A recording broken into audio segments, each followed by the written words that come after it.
principal, teacher, parents, my dear friends. My name is Varaj Shurgure, first standard. I wish you all Gandhi Jayanti. Ragapati Raghav Raja Ram, Patita Pavana Sita Ram. Thank you. The best way to find yourself is to lose yourself in the service of others. Good morning to one and all present over here. I am Siddhant from grade 5B. I am going to present a speech on the occasion of Gandhi Jayanti. Gandhi Jayanti is celebrated every year on October 2 in the honor of the legendary leader Mahatma Gandhi. His non-violent ways united many people on the path of ahimsa and protest against the evil oppressions.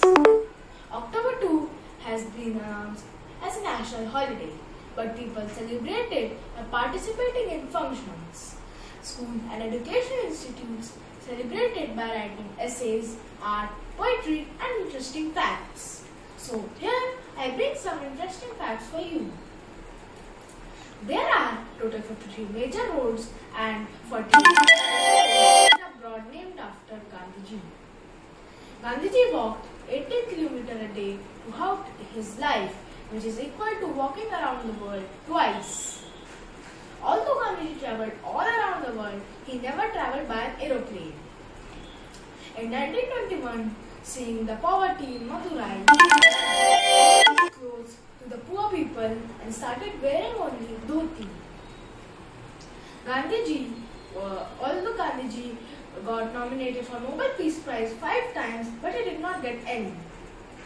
The picture of Gandhiji on the Indian currency is not a drawing, but a picture captured in 1946 but was printed on Indian money only after 1996.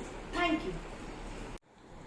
Hello everyone, my name is Aradhya Ananda Pathak. Today I will present a speech on Gandhi Jayanti. Our third national festival is Gandhi Jayanti. It is celebrated on 2nd October every year. Mahatma Gandhi, the father of the nation, was born on 2nd October 1869. He fought for the freedom of our country. Truth and non-violence were these two fight against the British. His fighting way was Satyagraha. He taught us to be truthful and honest. Thank you. Satyameva Jayati. Satyameva Jayati.